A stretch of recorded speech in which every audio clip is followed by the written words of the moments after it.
Hello, this is Matt on the Moon Lambeau channel. Attorney John Deaton, who of course is the attorney seeking to intervene in the SEC versus Ripple case on behalf of about 19,000 XRP holders, says that this is the best evidence yet. And he shared a video clip from my fellow XRP YouTuber, the Digital Asset Investor, in which Ethereum co-founder Joseph Lubin says a number of interesting things, which I'll be sharing with you. But he seems to have had knowledge that it was likely that Ripple was going to be perhaps sued by the SEC close to 2 full years in advance of it actually happening. And so I'm not claiming that he definitively knew this was going to happen, but given that they're, as he says, you'll see, they're basically friends with the SEC, and Hinman was, former SEC director Hinman was meeting with Joseph Lubin, in fact. Like, what might have been said, what secret information was made known to Joseph Lubin that the typical person out there just would be completely unaware of. And so this is going to be some fascinating stuff. I got some video clips and I transcribed them for y'all, and I got some thoughts to share with you. But I do want to be clear at the outset here that I do not have a legal or financial background of any kind. I am not offering legal or financial advice. And you definitely should not buy or sell anything because of anything I say or write. I'm just an enthusiast who enjoys making YouTube videos, but just as a fun hobby here. And so I'm going to start with this clip from, let's see, it was on January, was it the 19th? January 19th, 2019. And this is at Blockchain 2019 DLD 19. That's what the title of this is according to the Digital Asset Investor. And so, mind you, this is over half a year after Ethereum got its golden ticket. After Ethereum was given the free pass by William Hinman, former SEC Director of Corporate Finance. And so then here you have Joseph Lubin being interviewed on this stage. And here's what attorney John Deaton wrote when sharing this video clip. Here's what he had to say. Best evidence yet. Why did Joseph Lubin single out XRP only and point out XRP didn't get the same clarity from Hinman and Clayton as Ether and Bitcoin? Then he notes that I've said it since January 1st, 2021. After Ripple and XRP were sued, the lawsuit was used as a weapon. Now, that much I certainly agree with here. And so you have Joe Lubin speaking about the SEC specifically, and he says the following. This is the transcription from January 19th, 2019. We are big friends and fans of that organization. So again, let me pause there briefly. He's talking about the SEC there. He says, we are big friends and fans of that organization. And then he continues. I think they're really understanding the space well. They are applying this thing called securities law to business in America and other places, as they have done for many decades successfully. They're identifying fraudulent projects. They're identifying obvious transgressions of securities law, but they haven't had a heavy touch, really. They've been gathering information. They've taken some actions. They've been very clear that they understand there is this new construct. And then the interviewer interjects here and said, so you think they get it, question mark. And Joseph Lubin responds with the following. Yeah, we believe they get it. They've introduced a new construct, decentralization, into their thinking. And let me pause right there. So that actually is the right route to go, this idea of decentralization. And I was actually talking about this concept well before the SEC ended up deciding that they wanted to sue Ripple into oblivion. And that's why when you talk about the Howey test, and it's the 4 prongs of the Howey test, which indicates whether or not something actually is a security, you go back to this idea of, is there a common enterprise? That's one of the prongs. Is there a common enterprise? And if so, well, okay. But think about this, though. In the world of crypto, you say common enterprise, but there can be all sorts of developers building on top of any particular blockchains. Like, what is it that makes something sufficiently decentralized so that there's no longer considered to be some sort of common enterprise there, this particular party that's really relied upon for the viability of a particular project or token, so on and so forth? And so this is going this route. This is the right route, but the SEC has never provided sufficient clarity on this. They really haven't. They haven't. There's what's the framework? They said, okay, yes, decentralization matters. That's effectively, and again, even then, it's pretty much just Bill Hinman's opinion. They're pretending it's like not official decree of the SEC. But like, what is that? What constitutes sufficient decentralization? You know, because they've been pretty clear on other fronts, like ICOs are bad, right? ICO, you know, raising money for a project, especially if the project hasn't even been built yet, you know, like which was the case with Ethereum, because Ethereum, like there was an ICO. And so there isn't sufficient clarity here. But anyway, so Joe Lubin continues there after stating again, he said, yeah, we believe they get it. They've introduced a new construct, decentralization, into their thinking. In addition to the Howey test, they have this new construct and they're seeing certain things in.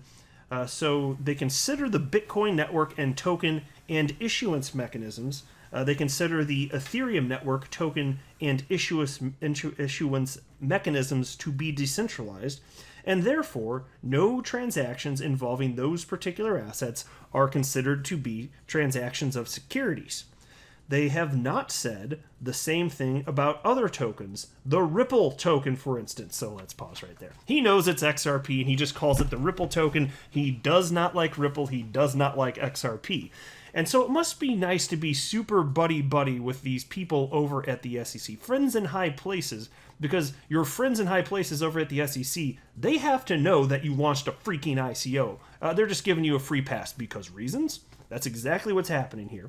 And then he's got the audacity to just say, out of all the cryptocurrencies on the planet, to call out the Ripple token. It doesn't even call it XRP.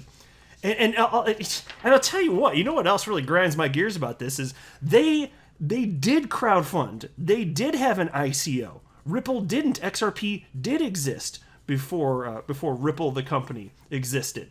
You know, there was not money raised in order to create this new cryptocurrency XRP, but money was raised by Joseph Lubin and his crew to create Ethereum, which is supposed to be a big no-no, but instead they get an attaboy, they get a pat on the back from the SEC, including Bill Hinman here. The audacity of all this stuff. It's pretty freaking gross here. And then Joe Lubin continues and he says the following.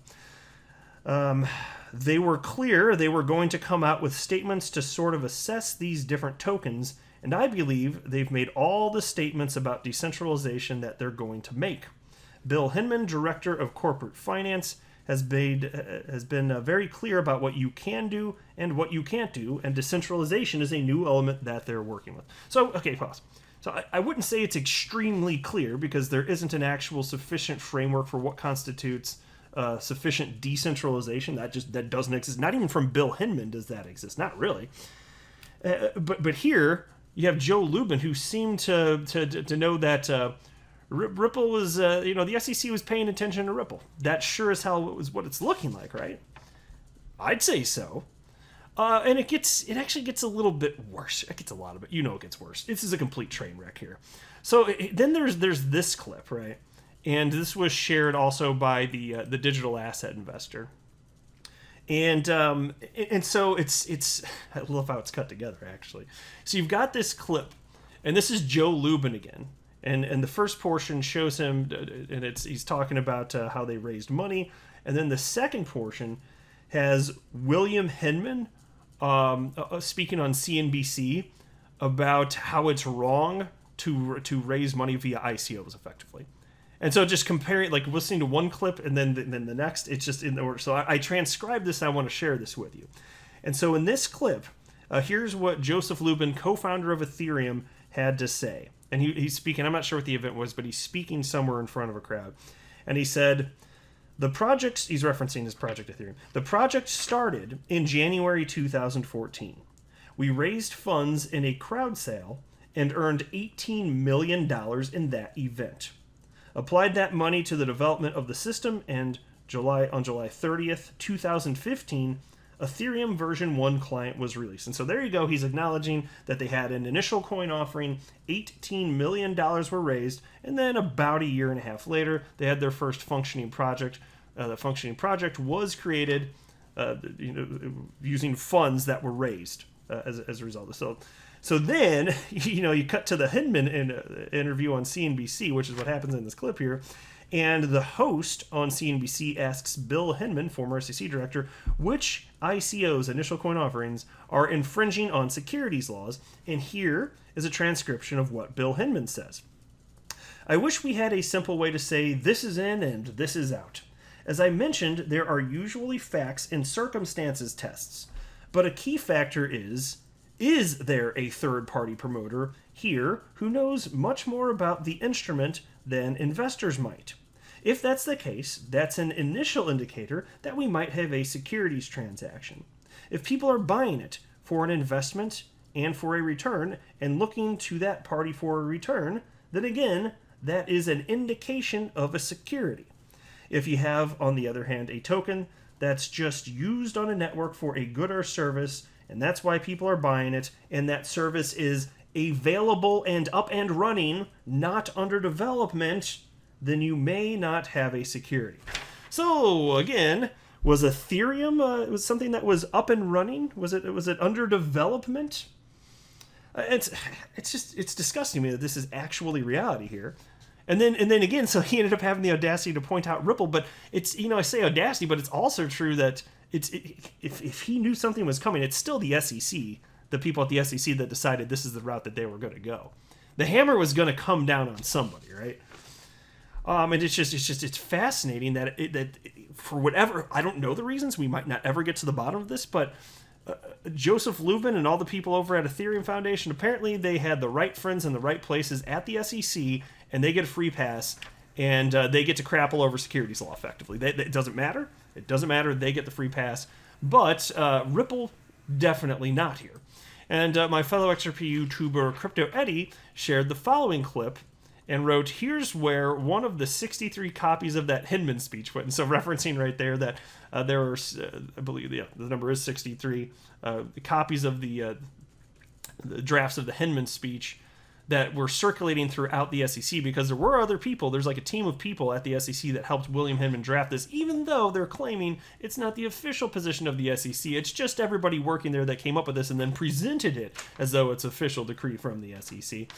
And so she shared this video clip, which is from DAI, and it was Mike Novogratz, who is the founder of Galaxy Digital, which is basically a crypto hedge fund. And this speech was from June 5th, 2018, which was 9 days before the Hinman Ethereum free pass speech, basically. And here's what Novogratz had to say in referencing the SEC, and this is transcribed also. Bitcoin, they've already said is not a security, but Ethereum they haven't ruled on yet. I bet dimes to donuts they'll be saying Ethereum probably was a security, but it's not anymore. They're stuck because they weren't ahead. There is this group of tokens that were issued, about 2,500 in total, but in reality probably 200 that matter, that are in this regulatory no man's land, and they got to figure out how to deal with that, and they're working on that right now. And so check this out. He says, my gut feeling is they're going to take out a law firm. They're going to take out a token. They're going to take out some of the promoters of these things just to say, dudes, you've got to play by the rules. And so as far as, that's the quote, as far as determining who they're going to go after, I guess the biggest question is, are you friends with Bill Hinman or other people high up at the SEC? Because if you are, then they're not going after you. If you aren't, they're going to go after you. That's sure as hell what it looks like here. And so they ultimately, again, this was 9 days before the Ethereum clarity. And so it is interesting that they completely overlooked the fact that Ethereum had an ICO. The SEC, that's what the SEC decided to do. That's what Bill Hinman indicated in his speech. He said something to the effect of, regardless of initial sales in the early days of Ethereum. And I'm sitting there, whoa, why are we overlooking that? That was my response. Why the hell are we overlooking that? This is absurd. And so I guess, I don't know if they just didn't expect that this many people would be looking into this, because they didn't realize the degree to which they really kick the hornet's nest, because the XRP community is freaking gigantic. It is absolutely gigantic. There are millions and millions and millions of people that have purchased XRP over the years and hold XRP right now. And we don't like this completely unfair attack on the XRP ledger and XRP itself specifically. And so, no, we're not just going to roll over and take this. That much has been made clear, but I think they weren't expecting it. Now all these people that were saying various things over the years that, if it were, there weren't some big community around this, nobody would ever bother looking up. But here you have, like, for instance, like I said, DAI looking up all these video clips, and everybody else in the community sharing, because the XRP community, that's one thing I've learned for sure. We love to share the knowledge that we have with other members of the community and get the word out here. And we're pissed off for a reason. This is not just. It definitely is not just. And this is what's going on here. And so when John Deaton says this is the best evidence yet, I understand what he's getting at here. It's not like it's some sort of smoking gun from the SEC itself, but you thread all this stuff together and you can see there was clearly something not going right here. So let me know what you all think below, but I think this is fascinating stuff, and I'm just glad that we're all working to uncover this and get the word out there. So props to DAI and Crypto Eddy and John Deaton and everybody else that's doing what they can to get the word out. But I'll go ahead and wrap up here. I'm not a financial advisor. You should not buy or sell anything because of anything that I say or write. That would be a very, very, very bad idea. Until next time, to the moon, Lambo.